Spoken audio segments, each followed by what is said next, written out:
everything was done remote, and COVID has taught us a lot about that, right? So then we practice together today evening. Where is Sumit? Sumit, give him. He coordinated everything. Minimal practice, but the kids. Thank you, Sumit. Kids did an amazing job. And so at this time, I'd like to share brief. This is what we do. And every time we gather, we sing songs. We have time of testimony or sharing, and then the skit. All the children, I've been told, they have a great activity. So anyone from elementary school, from 1 or 2 or 3 to all the way to 10 or 11 years in elementary school, they have an activity plan. So some Easter egg hunt and other things. So if you have kids of that age, the volunteers are on the back. You all can go. So they will take care of it. Trust me. They have prepared for it. They are very well equipped for it. So all the elementary school kids, please, Anya, Likita, can you raise your hands? Yeah. Please go and join them. And they'll take care of the rest. We are so blessed that we are so blessed that you chose on a Saturday evening to come and spend time with us. You could have done multiple other things, but you choose to come here, and that makes us very special. So today, before I share a little bit about Easter message, I want you all to see this video, and the message will be in connection to that. So please listen, please watch this video.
Peter. Sorry.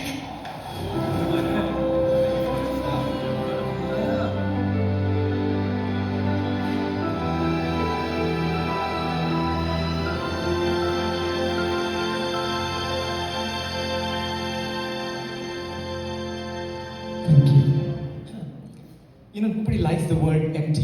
You can turn on the lights. Thank you. The word empty always, has a connotation of I lost something or I don't know where to go. There's some emptiness inside of us that we don't know how to get over it. And so the word emptiness is always has a negative connotation. Historically, even in the current situation, there are people around the world that have everything. If you look at some of the celebrities, they have everything going, but still there is some emptiness, something deep inside that they don't know how to overcome. And then at the end it says, the empty tomb. That's what Easter is about. It's about this, God the incarnate, whose name is Jesus Christ, died, was buried for 3 days, and then he rose on the third day. That's what we celebrate as Easter, also known as the Resurrection Day. So today I want to share briefly, take some time to, what did it mean to me, right? Because I need to understand what Easter means first, before I communicate to the rest of you. Lee Strobel said something like this. And there is, Lee Strobel, for some of you that don't know, he was an atheist. He was a lawyer that was, atheist, and he for a long time was, against the faith, Christian faith. And so he started, investigating, asking questions. And then he made this statement, which I thought is very relevant. He said, Jesus did not come into this world to make bad people good, but he came into this world to make dead people alive. Dead people alive.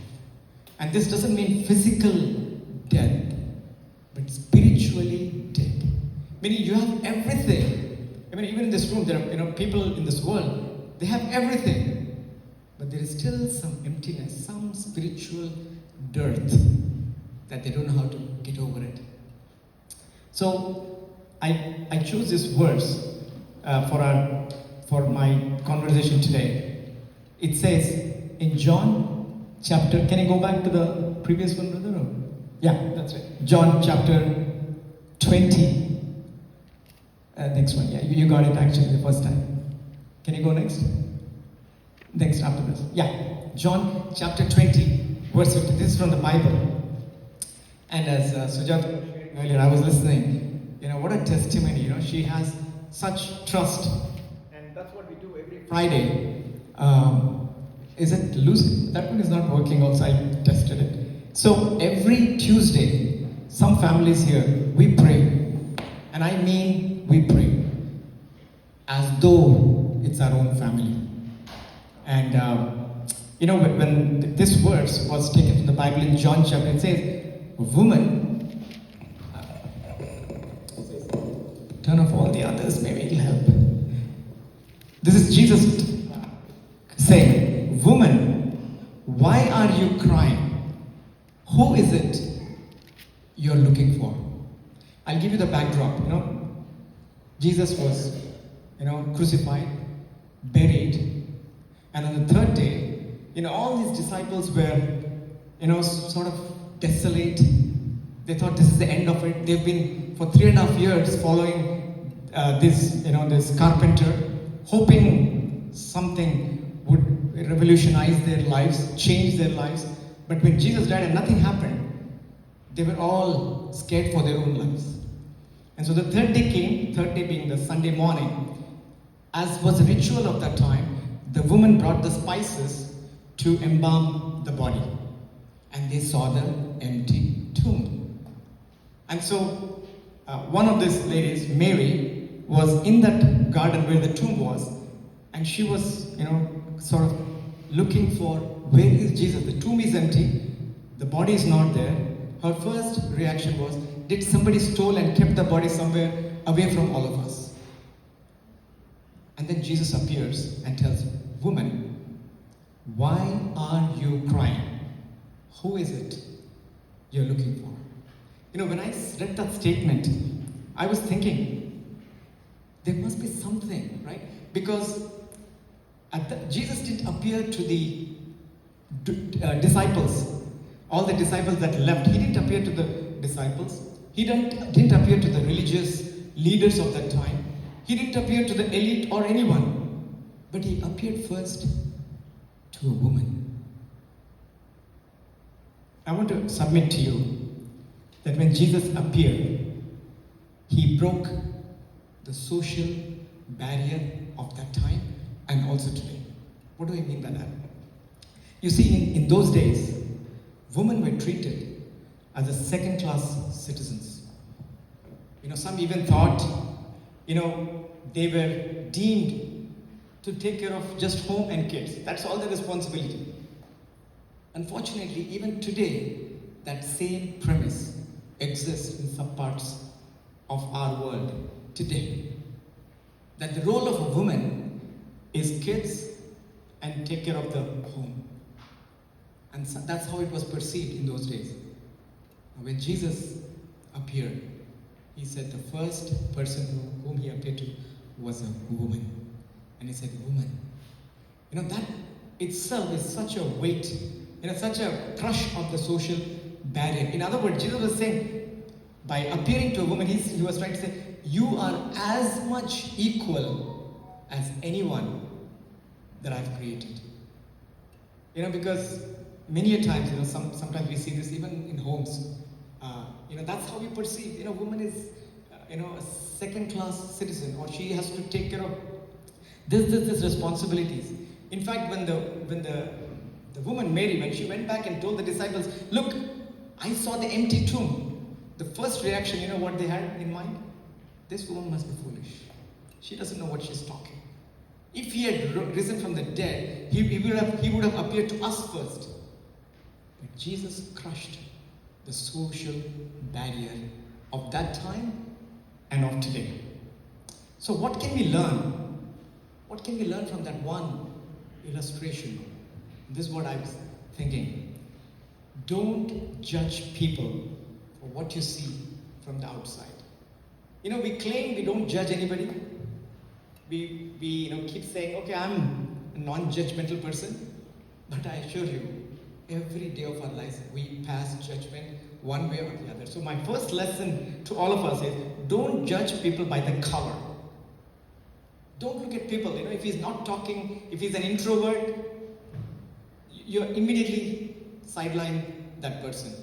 In our corporate world, sometimes if we see someone who is not able to express himself very well, immediately we judge. I would not have that person in my team. And what I learned from this one appearance of Jesus to the woman, of all the people, he appeared to a woman to tell the whole world, to tell his disciples, what you think is inferior in my eyes is precious. That's what I want to share. Children are a gift from God. In fact, whenever children were around Jesus, the disciples will come and say, hey, you little kids, get away, give him some rest. And you know what Jesus said? You adults, come to me like those little children. In other words, the innocence and the dependence that they have is much, much purer than what we see during our adulthood. So the second thing, children are a gift from God. Treat them for who they are, not what they do. We as parents, we're quick to, even within our children, we start making space, we start making favoritism. And what I learned from Jesus is he didn't show favoritism. He actually brought up the section of the society that was neglected. Finally, I want to leave this. Love your wife as you would like her to love you. We all like, us to be loved without any conditions. I know Sujata shared, she experienced love unconditionally. That's what I think about Jesus. When he appeared to the woman first, that was love unconditional. And so my conclusion of this section is this: treat everyone without prejudice, because Jesus loves them all. That's what Easter taught me. When Jesus appeared to that woman and said, "Woman," he was telling Mary, the woman who was waiting to see where Jesus had gone, where the body had gone. He appeared to her first. And that brought that worth, that lady, that woman felt, in the whole society, she was a loser. Nobody would care. Nobody would want to be. Yet in Jesus' eyes, she's the most precious being. And that's what I want to remind all of us. If today you are going through something that makes you think, is there any worth? Because my manager doesn't consider me very good, my colleagues think I'm not on par, my husband sometimes thinks, I'm constantly, questioning or arguing. I want to tell you, treat each one without prejudice. Because that's one thing I learned from this Easter story. The second, when Jesus rose, not only he uttered the word woman, he also asked a question. Why are you crying? Why are you crying? That's the cry of every heart today. Every heart, everybody sitting here has something that deep inside is itching them, pinching them, bothering them. because the cry occurs because of the selfishness that is in mankind, that entered mankind. Look at the wars around us. Ukraine, Russia, Pakistan, India, Palestine, Israel. What is this one thing that is deeply, seated in all of them? All of them. It's the power. I want to have dominance over every other country in this world. The cry of human heart. They don't know how to resolve it. So they think, if I'm better, if I have the power to execute, then I will have peace, unfounded. The cry of every heart. Look at the marriages that are breaking apart. And if you splice, all through the marriage, the one word that comes out is pride. I am better than you. You are a nobody. Don't underestimate me. Pride. It's killing our families today, killing our marriages today. And Jesus is asking in the midst of it, why are you crying? Why are you crying? Innocent children longing for the approval of their parents. Sometimes your parents are so busy, so caught up with work. Other than work, they don't think anything. They come from work, and the little kid doesn't even know what my dad went through. He's just coming and hoping my dad will say, well done. But the dad is like, I've had a bad day. I have had a long day. Give me some space. No fault of hers. Your job, your stress, but you're bringing home. Jesus is asking, why are you crying today? I want to submit to you. If you're crying about anything today, I don't know, and nobody needs to know. If you're crying about anything today, let me submit to you. Cry to Jesus. I did when I was coming to US. I did before my marriage. I did before I had 3 wonderful children. And I've learned, as Sujata shared earlier, that when you cry out to Him, you will never be disappointed. Never. I have yet to see once being disappointed. My prayer may not have been answered as a yes, but when I look back, when God said no, I can unequivocally say it was the best thing that happened to me. The second question that Jesus asked this woman is, who is it you're looking for? Who is it you're looking for? Some in this room may be struggling with anger issues. It's real. Outside we look so pious. I had a friend, from the outside he would look so quiet, so, you wouldn't even predict this guy would lose. But the moment something irked him, or something, feathered his, something ruffled his feather, you could see the anger come out. Some are struggling with it. Others are struggling how to raise children. In this world, look at the electronic gadgets. My children know about iPhone more than I do. Because the technology has taken control of our children. And parents are saying, how am I going to raise my children in this world? And they're searching. Thirdly, there are some who are going through depression, and they're hoping the pills that they take, the depression pills, will quench the depression. Same question Jesus is asking, who is it you're looking for? Who? And finally, there are others that are going through pornography issues. It is pervasive in our society today. Pervasive. Open the computer, look at the screen, and it's all over written all over with filthy, vulgar images. And people are hoping, how do I resolve? How do I get over it? Jesus asked that question to this woman. Who is it you're looking for? Today the same question I'm going to ask you. What issues are you going through? Is it anger? Is it bitterness? Is it animosity? Is it, husband, wife bickering, complaining? Is it, how do I raise my children? How do I get over this one person at work that is so, detestable? I cannot handle him. Many of those questions. And you know what I read when Jesus asked that question to this woman, who is it you're looking for? In other words, he was actually giving the answer in that question. And the answer was, look no further. I will help you. In Jesus, you will find healing to all of the issues above and more. And I wouldn't tell something unless I experience that firsthand. Be it my marriage, be it raising my children, be it my workplace, and be it anything. I have learned that when Jesus asked that question to me, who is it looking? He's actually giving me the answer. Don't go anywhere, come to me, and I will give you rest. So on this Easter, I want to wish all of you a happy Easter. Like that video said, emptiness is something that we all cringe. Nobody likes emptiness in life. But there was one emptiness that changed the human history. It changed the human life.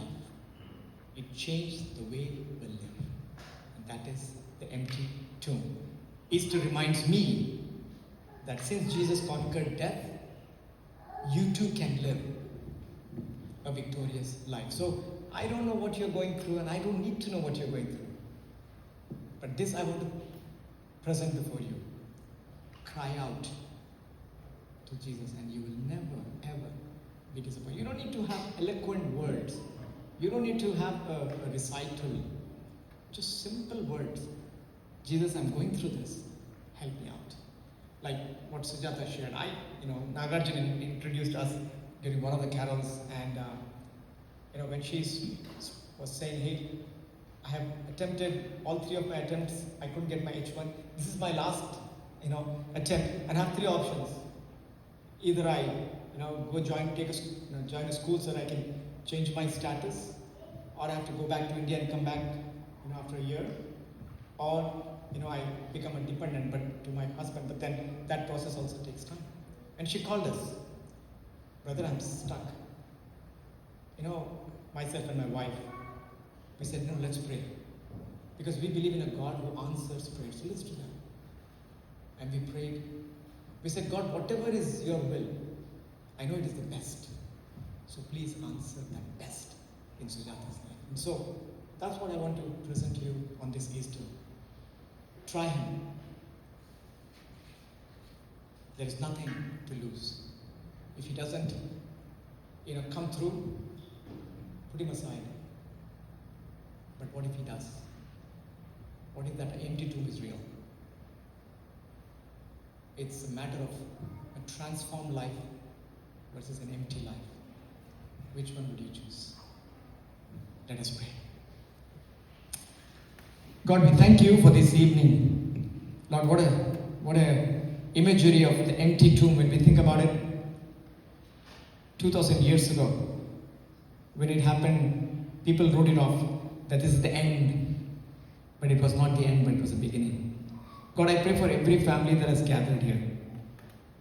Lord, I pray that you be with them and meet their needs, O Lord. Whatever it be, you're a prayer answering God. So Lord, answer the cry of their heart today. In Jesus' name, Amen. At this time, I ask Brother Benjamin to come and make the announcements. And after the announcement, we're going to have dinner together. So please stay back, because you'll break our heart if you don't. Because there's a nice food that Daniel and others have gone and catered. So we want to together have food together. And if there's any questions during what you heard, please bring them up. And if there's any prayer requests, I believe they're going to pass them around.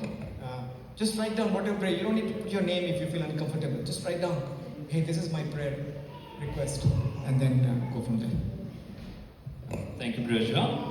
Before we close in prayer, we have a few announcements. Firstly, Ebenezer will be passing around the prayer request cards. If you have any prayer requests, please write them down. And like Brother mentioned, we'll be meeting on every Tuesday to pray for you all. So we'll rest assured we will definitely pray for you. And each quarter, we've been visiting some families who are interested in prayer at their home. So if you're interested, please let us know and we will make that happen as well. And at the back of the hall, there's a table with some books and resources. So if you're interested, please pick them up. They're free of charge. And for Easter today we are having a photo booth as well. So before heading out, please take a family picture and join us for dinner as well. So yeah, Brother John will close us in prayer. Just the three students, one of them couldn't make it today. She had some unexpected conflict, but I want to invite the two friends. One of them came all the way from San Antonio. Siddharth, if you want to come to the front.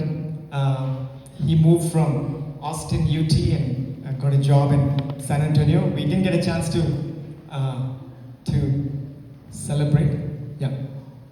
Also, I'm told there is a box that you can drop your prayer card. So you don't need to leave in the table. As you're heading out, just drop the prayer card. Victor has it on the table there, so just drop it there. And the other person I want to invite is Yash. Yash, please come. Yash is a master's student from UT and will be heading to Northeast. Have you decided where you want to go?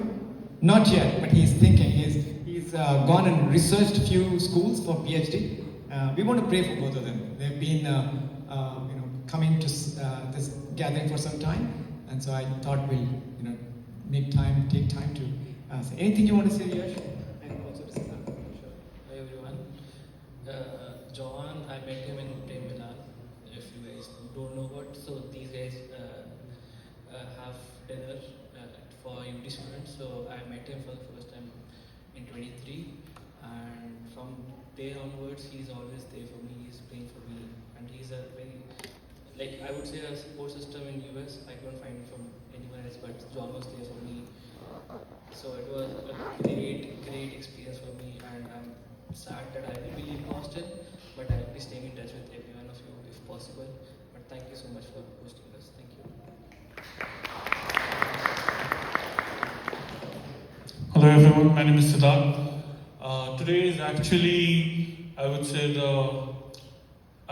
it's the 1 year anniversary that I have known you guys. I was here on the last Easter event.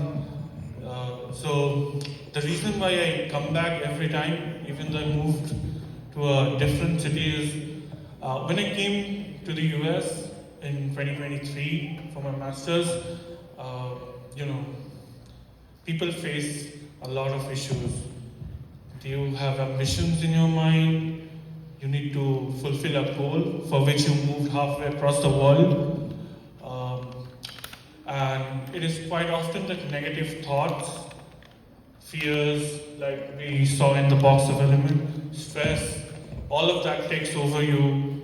They somehow gain control over your motives, make you squander away from the real goal that you have. And I actually came across John G through a friend of mine, Ritesh and Gautam. They're not here today. They tried to be here, but they were faced an emergency. I came here the first time with them, and then somehow it was so, the hospitality, the warmth in the relation was so much that I kept on returning here. So I want to really thank you, everybody. I know some familiar faces here. I might not know everybody by name, but I keep on remembering. I know some of them. So I keep on returning here, and it really feels so nice to be here. Thank you.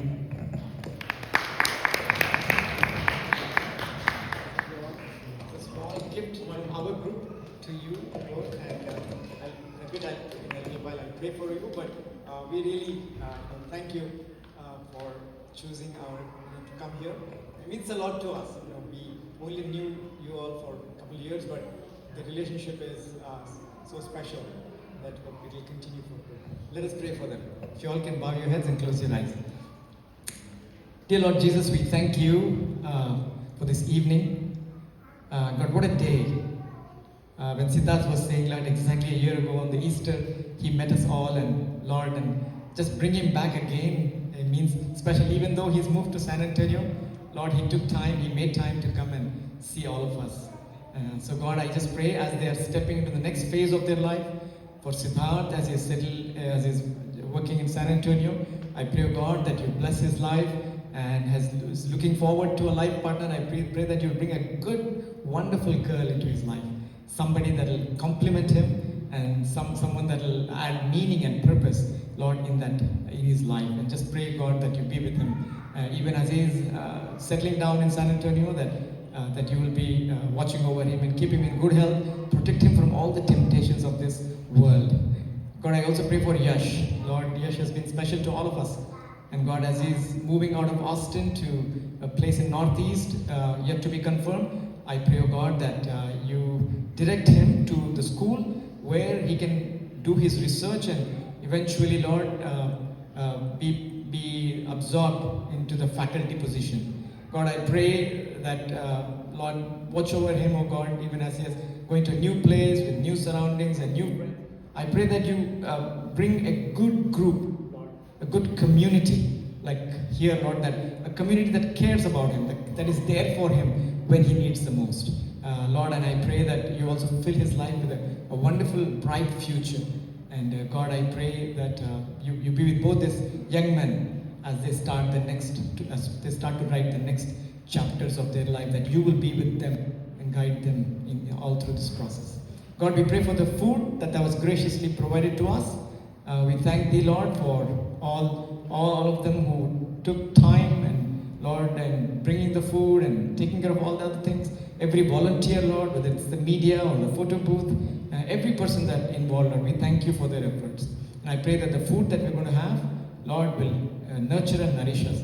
We know, Lord, there are so many people in this world that cannot even smell this kind of food. But Lord, you've blessed us. So maybe as we are partaking and enjoying each other's company, maybe be reminded to be grateful to you at all times. Once again, we thank you and we praise you. We give all honor, glory, and praise in Jesus' name. Amen. Amen. Thank you. Thank you, Lord. Yeah. The kids are coming. Kids are coming. Yeah. They want to do. They've been doing something. I don't know what, but they definitely have been working on something, and so they want to present to their parents an activity that they have worked on. And after that, we'll all dismiss. There is a table, just so for your convenience. There's one table. Oh yeah. So if you haven't taken a picture, you still have time before you go for the dinner. Because once you have dinner, you'll be like, tired and worn out. So do that before you go have your dinner. If you already had your picture taken, there are 2 tables set aside. I don't want to confuse you. There's one vegetarian and one non-vegetarian. So wherever you're comfortable, please accordingly just go right or left. We'll lead you to one of them.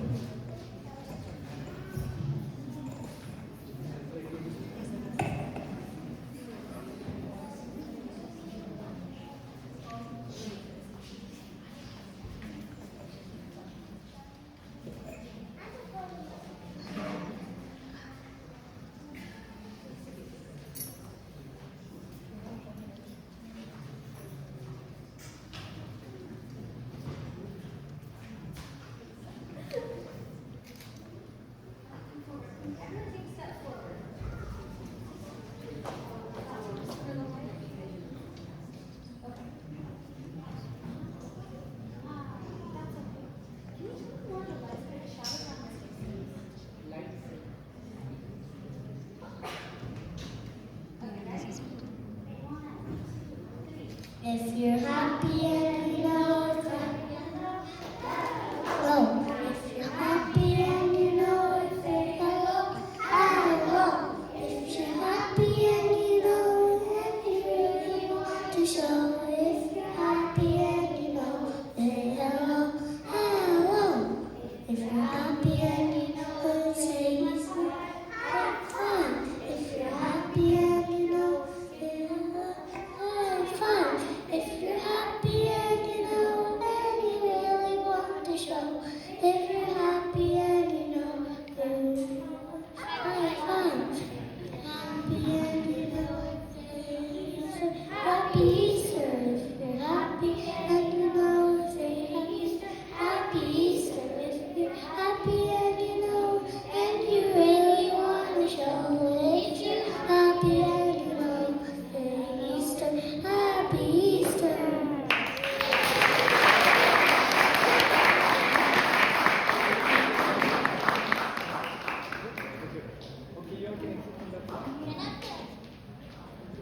Okay.